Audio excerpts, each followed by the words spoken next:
I got my artist, Savannah. Yeah, Savannah should be number one. Yeah, I got Savannah. Yeah.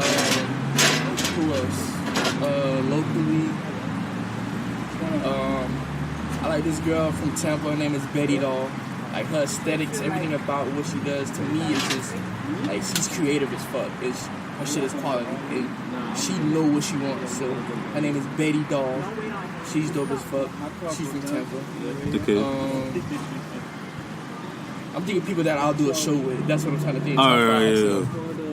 Savannah, 12 and Betty Doll. That's another thing too. Before you do the rest of the two, I also think that as well. If you could do a show and you dominate the show, you already made it. Like Cardi B and a few like Bruno Mars. It's a lot of artists. You know what I'm saying? Like I remember my first concert was a J. Cole concert. Me too. He made me like I'm like, bro, you. Which one at Revolution? No. This is recent, like last year. It was like my first ever concert. I never been to a concert before. Like my fiance, she went to a lot of people's concerts, especially when she was at FAMU. It's not that I never want to go to concerts, it was that I was a person I never liked to be around a lot of people like that. But when I went to his concert, I'm like, Eminem was my favorite rapper of all time, but I'm like, J. Cole, you may be number one, because like, he I won tickets off 99 Jams to J. Cole concert, his first concert ever. And how was that? It was straight because he had a cast on his leg. Yeah. Like he had broke his leg or some shit. Yeah, he played ball and stuff like that. So he had a cast on, but the crowd did the show for him. Like his first album, I guess it's Lights Out, whatever. Friday Nights. Yeah, that was the mixtape. Yeah. It was. That's like one of my. When he was like in Letterman's jacket. Yeah. Yeah, that. Wait, no, you talking about when he was sitting down? Yeah. No, that was not Friday Night Lights. That was the first album, the actual what's it called? Don't bash me, the cult following y'all. Cause he my favorite. I know what you mean. I know the album. That album, because those two, he did those together, like the Friday Night Lights and that together. And the crowd. I think it was Sideline Story. Wasn't it Sideline Story? Yeah. It was crazy, bro. Like I'm like, this shit is wow. And it wasn't even a big venue like that. And then my first concert, like concert, it was Kendrick. Kendrick? Yeah. And how was that? I always wanted to go to a Kendrick. That shit was, I didn't know people like. So we went to. It was at the American Airlines. Yeah. Throughout the whole show, nobody lit a joint, nobody smoked. You would think like this shit on like damn, this shit kind of like straight. As soon as Kendrick came out, the whole fucking arena put out the joint. Everybody started smoking. I'm like, these niggas was holding out to wait for Kendrick to come so they could vibe out. It was crazy. Like they knew every word. Like when they paused the music, that's all you hear people actually saying the lyrics. Like, do you think that like 20 years from now, especially when we start having kids, think J. Cole, they already on I feel like they legends, You think they will be like pictured like as a pioneer for their generation, like as a Biggie, Tupac, Big Daddy Kane? No, only person I can see that is Kendrick. Kendrick? Why not J. Cole? Because you think he need a couple more albums? No, not even that he need a couple more albums. The way he positioning himself, like I don't feel like he's positioned like, because there's a lot of great artists out here that they don't rank. Yeah. So I feel like he would be one of those that he's good as fuck, but they just don't rank him. Like they don't keep him up to that high regard. He's in his own category. Just like when I speak about Drake, I feel like it's gonna be Drake and Kendrick. Yeah. That's it.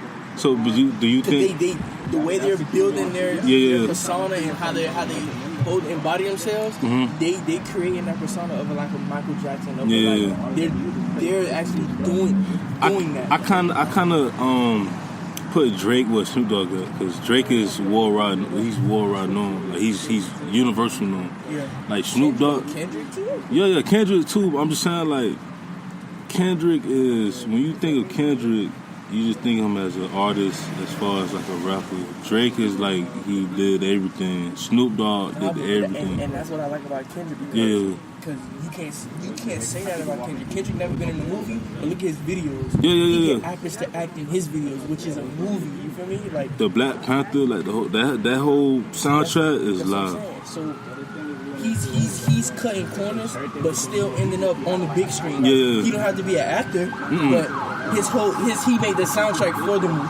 Yeah. Like, come on, like that's what more can you ask for? Like that movie gonna be played so many times. It's already made X amount of dollars. Yeah. He did the soundtrack. That's licensing. That's money. Yeah. Like, A lot of people don't realize that once you get in like movies and stuff and they get replayed, like he's gonna checks every day. Like even with shows, like I remember the Wayans brothers, they say half of their money they make every year is because of the Wayans brothers, like the show. Yep, because they get reruns. Yeah, so it's like syndicated. Yeah. So before we close out the show, you even the two other artists. The other two, I like K. Charles. K. Charles. Yeah, you gotta look him up and K. Charles, Savannah, 12, Baby Doll, and somebody else from Florida. That I really got. You know who I like? I like Tokyo. What's her name? Tokyo Churner. From Jacksonville. The Tall, skinny girl? Yeah, from Jacksonville. No, Tokyo Jet. That's her name. She's from Jacksonville. Yeah, but she signed with T.I. She dope, bro. Like, she dope. I like. She's one of them. I feel like. She's from Florida, but I feel like she gonna get to that point where it's like.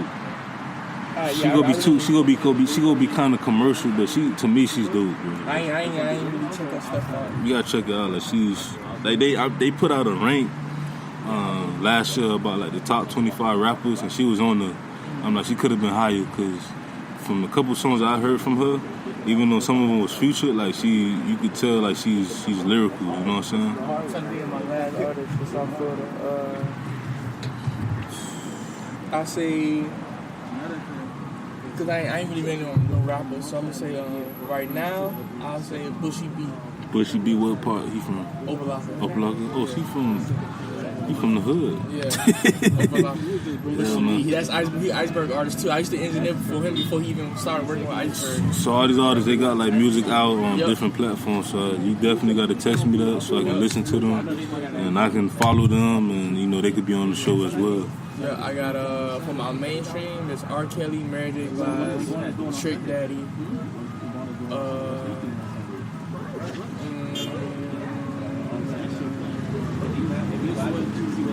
Alive. I'm gonna do Alive.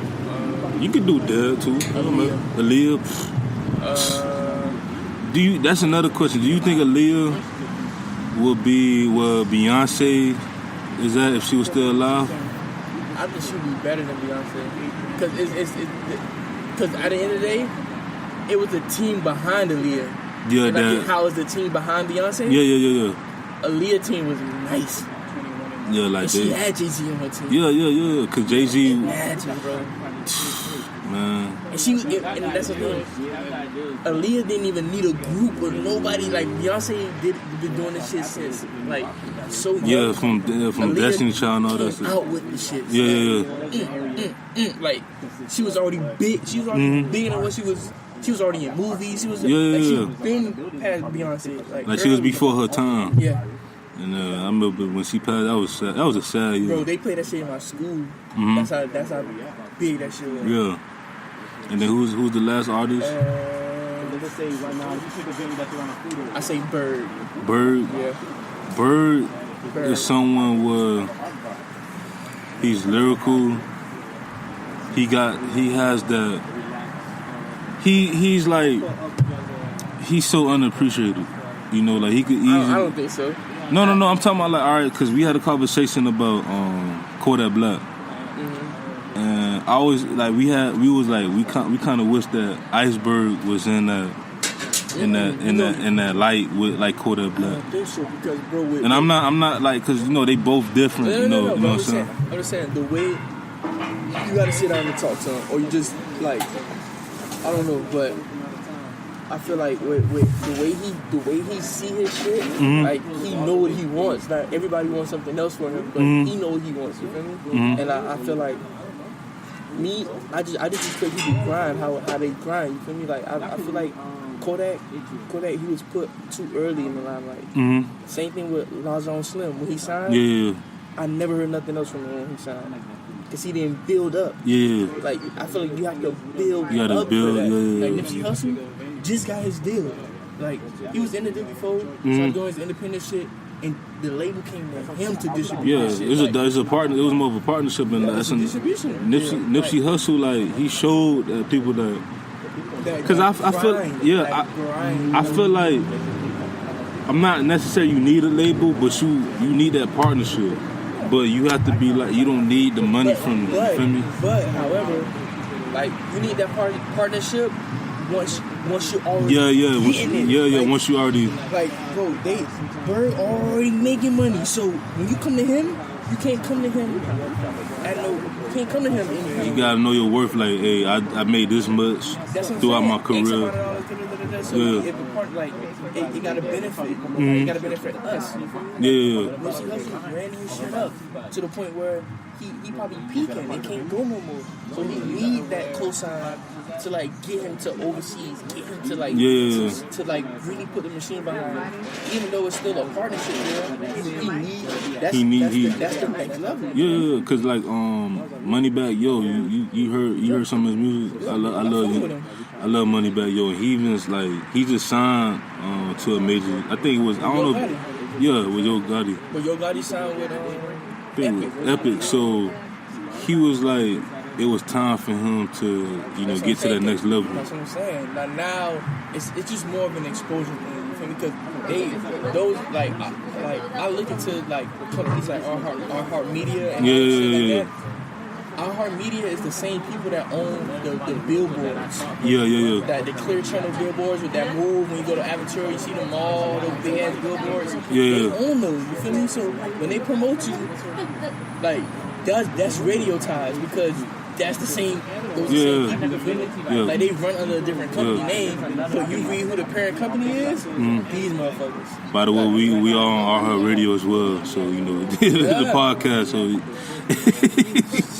I was grateful when I got on their platform because not everybody could get on. That's next level, bro. Like, and then you keep working your set. Eventually, you're gonna have a billboard. You're like, it's gonna, like, me. I do my homework. Like, I really like.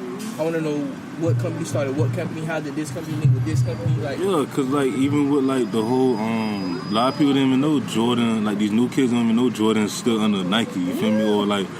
Def Jam is on under, I believe, who it is? Def Jam is Universal. Universal, so it's like, I was that kid, and I'm still like that. I still like do my research. Like, it used to be the 5 major labels, and now I think it's like 3. So it's like they all broken down and things like that. Because they all like bought each other out. So like, even like with television, like Viacom on Nickelodeon, BT, and all that stuff. All that, bro. All of that, like they monsters, bro. That's why I get my structure from my company from. Because I'm like, I gotta learn from the people that's already doing it. You feel me? So like, when I came over to NuMiami, I'm like, okay, boom. And then once people start asking questions, I'm like, all right, let me structure it differently. So I came up with Streaming Vibes. So Streaming Vibes can be the blog and the promotional company, a division under the NuMiami. Miami Soundwave is the podcast division, like broadcasting under the NuMiami that has these channels.